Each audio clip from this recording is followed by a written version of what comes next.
Welcome to The Explainer. All right, today we're putting on our detective hats. We're going to investigate a really fundamental economic mystery. What happens when a government policy, one with totally good intentions, smacks right into the laws of supply and demand? Well, as you're about to see, the results are, well, they're often not what anyone expected. And the consequences? They can be huge. So let's kick things off with this central puzzle, right? I mean, you hear about these policies all the time. Policies meant to make things fairer, more affordable for everybody. But have you ever stopped to think, wait a minute, could a plan that sounds so good actually backfire? Could it make things even worse? Well, that's exactly what we're digging into today. Okay, so our first case file. It's a classic. I'm calling it the case of the vanishing apartment. And to solve it, we need to understand something called a price ceiling. It's basically when the government steps in and says, you can't charge more than this for a certain good or service. It's a legal maximum price. Now, the most famous example of a price ceiling, some might even say infamous, is rent control. The whole idea behind it seems awesome, right? It's simple. Let's make housing more affordable, especially for people who don't have a lot of money. I mean, on the surface, what's not to love about that? But you knew there was a but coming, right? This is where the plot really thickens. See, in a free market, the price finds this natural balance point, this sweet spot where supply meets demand. But when the government comes in and shoves that price down, below where it wants to be, you get a big problem. All of a sudden, you've got way more people wanting an apartment at this great low price than there are actual apartments to go around. And that, my friends, is called a shortage. Okay, but here's the tricky part. When this first happens, in the short term, things don't seem so bad. If you look at this graph, you'll see that the supply of apartments is pretty much fixed, right? You can't build new buildings overnight. And people don't just pack up and move in an instant. Economists have a word for this. They call it inelastic. It means things aren't very responsive. So right after rent control starts, yeah, rents are lower, and that shortage, it's there, but it's pretty small. But fast forward a bit. Let's look at the long run, because that's where the real story unfolds.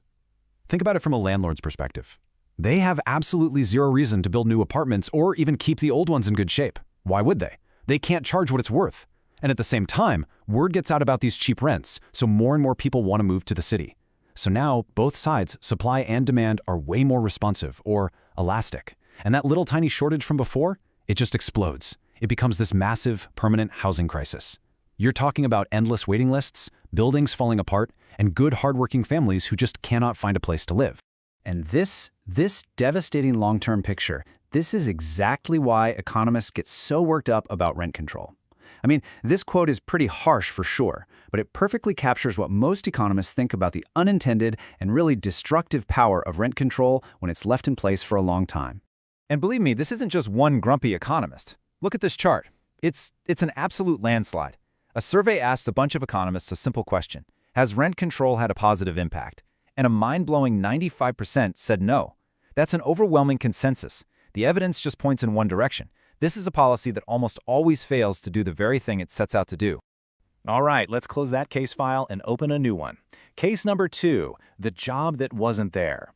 Now we're going to flip the script and look at the opposite of a price ceiling. This is a price floor, where the government sets a legal minimum price for something. And the example of a price floor that pretty much everyone knows is the minimum wage. And just like rent control, the intention here is fantastic. It's all about making sure that if you work, you earn a wage you can actually live on, a decent standard of living. Sounds great. But again, just like we saw with price ceilings, messing with that natural market balance has consequences. If the government sets a minimum wage that's higher than what the market would naturally pay for, say, low-skilled jobs, well, what do businesses do? They hire fewer people. So you end up with more people wanting jobs at that wage than there are jobs to go around. And this surplus of labor has a name we all know. It's called unemployment. Now, it's really important to get this. This doesn't hit everyone the same way. A highly skilled software engineer? The minimum wage is totally irrelevant to them. But who does it affect? Teenagers. They're often the ones with the least experience and skills, so their natural market wage might be lower. They're the ones who get hit the hardest. In fact, studies estimate that for every 10% increase in the minimum wage, teenage employment drops by about 1 to 3%. Think about that. You're trying to help workers, but you end up pushing the most vulnerable ones right out of the job market. Okay, time for our third and final case. We're back to being detectives, but this time we're investigating taxes. Let's say the government decides to put a tax on something to raise money. The question seems simple, right? Who actually pays it? Okay, get ready for this, because this is honestly one of the most surprising things you learn in economics. Let's imagine the government slaps a 50-cent tax on every ice cream cone. Now, does it make any difference if the law says the ice cream shop has to pay the tax versus if it says you, the buyer, have to pay it? You'd think so, right? But look at these two graphs. The answer is absolutely not. It makes zero difference. The price you ultimately pay, the amount the seller gets to keep, how much ice cream gets sold, it all ends up in exactly the same place. It's kind of wild. And this is such a powerful lesson. It shows you that politicians can write any law they want. They can point a finger and say, you pay this tax. But they can't actually control who really feels the pain. The real burden of that tax, that's decided by a force that's way more powerful than any law. So what is this secret, all-powerful force? What's the master key that unlocks all three of our mysteries? The vanishing apartments, the missing jobs, and who really pays the tax? It all comes down to one single, incredibly important idea: elasticity. Now, I know elasticity sounds like a complicated technical term, but don't let it scare you. All it really means is flexibility. How responsive are you? So if your demand for something is elastic, it means you're flexible. You've got other options. If the price goes up, you can just say, "Now, buy something else," and walk away. But if your demand is inelastic, well, you're kind of stuck. You don't have good alternatives, so you can't easily leave, even if the price stinks. And this brings us to what I like to call the golden rule of who pays a tax. It's super simple. The tax burden always falls more on the side of the market that's less elastic. In other words, the side that's more stuck. Whoever has the fewest options is going to get stuck with a bigger piece of the bill, period. Let's actually see how this plays out. Take a look at the graph on the left. See how that demand curve is super steep? That means the buyers are inelastic. They're the ones who are stuck. And what happens? The price they end up paying shoots way up. The seller's price only dips a little. The buyers get hammered with most of the tax. Now look at the graph on the right. Here, the supply curve is the steep one. Now the sellers are the ones who are stuck. And just like we'd expect, the whole thing flips. The price they get to keep plummets, while the buyers only have to pay a little bit more. Okay, so let's put this to the task with a real-life example. And honestly, a real-life disaster. Back in 1990, Congress decided they wanted to raise taxes on the rich, so they created a luxury tax on expensive stuff like yachts. The thinking was pretty simple. Only rich people buy yachts, so they'll be the ones to pay the tax. Makes sense, right? But now that you know about elasticity, who do you think really paid that tax? Well, what happened next was a textbook and tragic lesson in elasticity. Think about a wealthy yacht buyer. Their demand is super elastic. If a yacht gets too expensive, what do? They just buy a mansion in another country, or a private jet, or whatever. They have tons of options. But what about the people who build the yachts, the factory workers?